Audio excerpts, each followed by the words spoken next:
বাংলাদেশের অর্থনীতিতে প্রাণিসম্পদ সেক্টর একটি গুরুত্বপূর্ণ ভূমিকা পালন করে।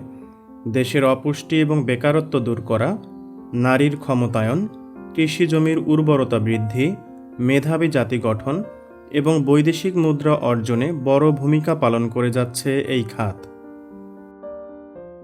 বাংলাদেশ পরিসংখ্যান ব্যুরো প্রকাশিত 2023-24 অর্থবছরের অর্থনৈতিক সমীক্ষার তথ্য অনুযায়ী বাংলাদেশের মোট দেশজ উৎপাদন বা জিডিপিতে প্রাণিসম্পদ খাতের অবদান প্রায় 1.80%।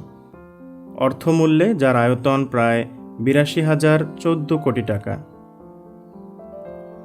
গত অর্থবছরের তুলনায় এবার জিডিপিতে এই খাতের অবদান বেড়েছে 3.15%।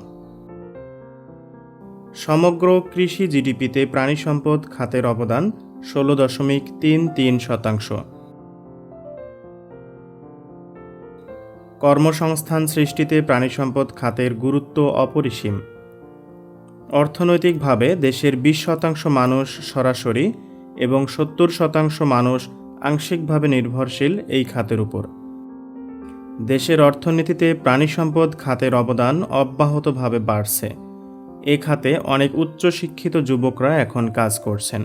তারা নতুনভাবে বড় অঙ্কের বিনিয়োগ নিয়ে আসছেন।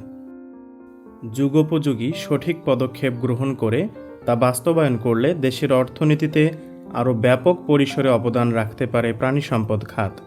তাই এই খাতে সরকারের বিশেষ দৃষ্টি দেয়া এখন জরুরি।